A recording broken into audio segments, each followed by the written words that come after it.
जय हिंद दोस्तों, एक बार फिर से आप सभी का स्वागत है आपके अपने चैनल खाकी टाक में। मैं हूं आपका दोस्त आपका भाई अनुज सिंह, लेकर आया हूं आपके लिए एक और इन्फॉर्मेटिव वीडियो। आज हम बात करेंगे यूपी पुलिस 60,244 कांस्टेबल भर्ती परीक्षा के बारे में। बहुत से बच्चों के कॉमन सवाल बन रहे थे, कुछ बेसिक सवालों की लिस्ट में लेकर आपके सामने आया हूं, जिससे कि आपका सारा डाउट सारा कंफ्यूजन क्लियर हो जाए और कहीं ना कहीं ये सारे सवाल जेन्युइन भी लगते हैं। देखिए, पहला जो सवाल है कि नॉर्मलाइजेशन का फायदा कब और किसको मिलेगा और कितने नंबर का मिलेगा। आंसर की कब आएगी, फिजिकल कब तक होगा और नॉर्मलाइजेशन में कितने नंबर बढ़ेंगे। सबसे ज्यादा इंपॉर्टेंट बात है कि नॉर्मलाइजेशन में कितने नंबर बढ़ेंगे और नॉर्मलाइजेशन का जो फायदा है वो कब कब मिलेगा, एक बार मिलेगा या एक से अधिक बार मिलेगा। ये सारे सवालों को मैं आज क्लियर करूंगा इस वीडियो के माध्यम से। लेकिन आपसे बस रिक्वेस्ट इतना करूंगा कि अगर आप चैनल पे पहली बार आए हुए हैं तो चैनल को सब्सक्राइब और वीडियो को लाइक करके अपना प्यार और अपना सम्मान बनाए रखिए। तो चलिए वीडियो की शुरुआत कर लेते हैं। सबसे पहले जानते हैं कि नॉर्मलाइजेशन का फायदा कब मिलेगा। नॉर्मलाइजेशन का फायदा आप ये मान के चलिए कि केवल और केवल आपको एक बार मिलेगा, केवल एक बार मिलेगा। और वो भी कब मिलेगा, जब आपकी फिजिकल की कट ऑफ आएगी तब। कब मिलेगा, जब आपका फिजिकल का कट ऑफ आ जाएगा। नॉर्मलाइजेशन का फायदा आपको उसी समय मिलेगा और केवल एक बार मिलेगा। अब बहुत से बच्चों के मन में डाउट थे कि सर फिजिकल के लिए जो मेरिट बनेगी वो तो एक नॉर्मल मेरिट बन जाएगी, उसके बाद जब सिलेक्शन होगा, जो फिजिकल क्लियर कर लेगा, मेडिकल क्लियर कर लेगा, डीबी क्लियर कर लेगा, उसके बाद जब सिलेक्शन होगा तो ये नॉर्मलाइजेशन का फायदा सिलेक्शन के टाइम पे मिलेगा।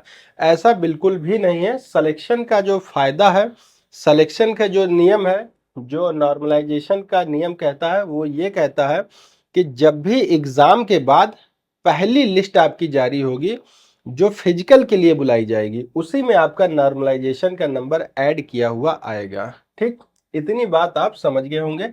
अब हम बात करते हैं मोस्ट इंपॉर्टेंट कि आपकी आंसर की कब आएगी। आंसर की देखिए, तैयारियां बहुत जोरों पर चल रही हैं। एक भी दिन ऐसा नहीं जा रहा है यूपी पुलिस का या भर्ती बोर्ड का जब ये बातें सामने ना आ रही हों कि वहां कोई एक नया काम ना हो रहा हो। पर डे इस पर काम हो रहा है। माननीय मुख्यमंत्री जी की नजर इस भर्ती पर है। स्वच्छ और शुचिता पूर्वक कराने के लिए दिशा निर्देश जारी कर दिए गए हैं। तो जल्द से जल्द आपकी आंसर की आएगी। ये मान के चलिए कि आपकी आंसर की ज्यादा से ज्यादा आपका 1 से 1.5 हफ्ता लगेगा। कितना लगेगा, 1 वीक आपका, मैक्स टू मैक्स आपका 1 to 2 वीक आपका यहाँ पर लगने वाला है अब से।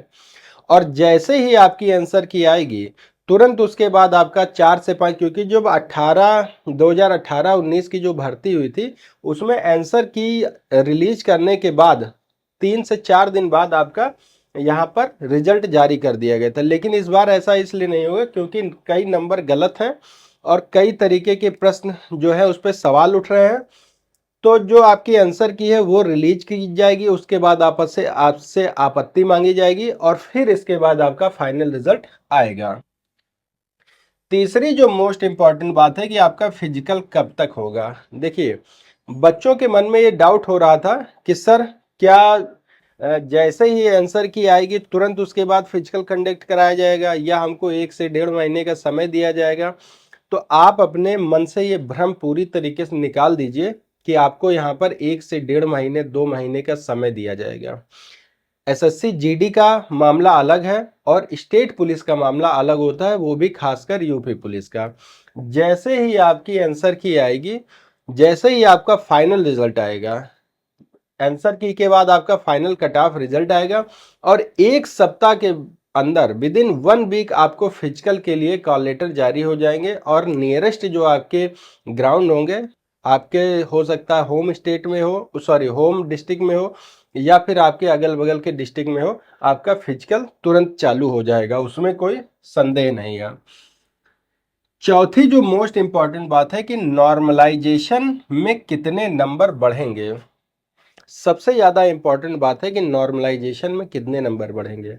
यहाँ आप देखिए कि आपका जो पेपर हुआ था वो 150 क्वेश्चन आपसे पूछे गए थे, और कितने नंबर के लिए? 300 नंबर के लिए। 300 नंबर आपको दिए जा रहे थे 150 क्वेश्चन के लिए। लगभग लगभग हर शिफ्ट में, जहां तक अभी तक जो सामने आया है डेटा, उसके अकॉर्डिंग लगभग लगभग हर शिफ्ट में 1 2 3 4 मैक्स टू मैक्स 5 क्वेश्चन तक गलत निकले हैं। कितने? 5 क्वेश्चन। तो जिस शिफ्ट में जितने क्वेश्चन गलत थे, अब आपका पेपर हो गया 145 क्वेश्चन का। अब पेपर कितना हो गया? 5 अगर निकाल दी तो 145। तो जब आप इसको डिवाइड करेंगे तो लगभग लगभग 2.75 या 2.2 करके ऐसे कुछ आ रहा है। इसको आप जब डिवाइड कर देंगे 145, मल्टीप्लाई कर देंगे 145 से, तो आपका कम से कम यहाँ पर आप मान के चलिए कि 7 से 10 नंबर का आपको फायदा होने वाला है। नॉर्मलाइजेशन का फायदा आपको 7 से 10 नंबर आपको नॉर्मलाइजेशन में मिल जाएंगे। ठीक है, आई होप कि आपको ये सारी बातें क्लियर हो गई होंगी। लेकिन अभी भी आपके मन में कोई सवाल बन रहा है तो बेशक आप कमेंट कर दीजिएगा। 24/7 आपका भाई आपके लिए अवेलेबल रहता है। लेकिन हाँ, एक बात लास्ट में आपसे ये जरूर कहना चाहूंगा कि जिन बच्चों के नंबर आसपास हैं, जिनको लग रहा है कि मेरे सेलेक्ट होने के चांस 1% भी है, मैं ये नहीं कह रहा हूं कि आपके 90%, आपके चांस अगर 1% भी हो तो भी आप फिजिकल की तैयारी आज से ही शाम को ही आप अपने फिजिकल की तैयारी शुरू कर दीजिए।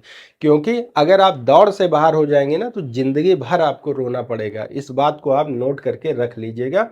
तो अगर आपको लगता है कि 1% भी मेरे पास चांस है सेलेक्ट होने का, तो फिजिकल आप शुरू कर दीजिए। और जिन बच्चों के नंबर कम आए हुए हैं वो तैयारी कर दें अन्य वैकेंसी की, जैसे एसएससी जीडी हो गया, एएलपी हो गया, रेलवे हो गया, बहुत सारे एग्जाम अभी हैं। आप निराश मत होइए, बस हौसला बनाए रखिए। हो सकता है कि आपको यहाँ सिलेक्शन ना मिले, इससे अच्छी कोई पोस्ट आपका इंतजार कर रही हो। ठीक है, तो फिर आपसे एक बार कहूंगा कि प्लीज़ चैनल को सब्सक्राइब और वीडियो को लाइक करके अपना प्यार दिखाते रहिए। तो चलिए मिलते हैं एक और वीडियो के साथ, तब तक आप सभी को जय हिंद, जय भारत।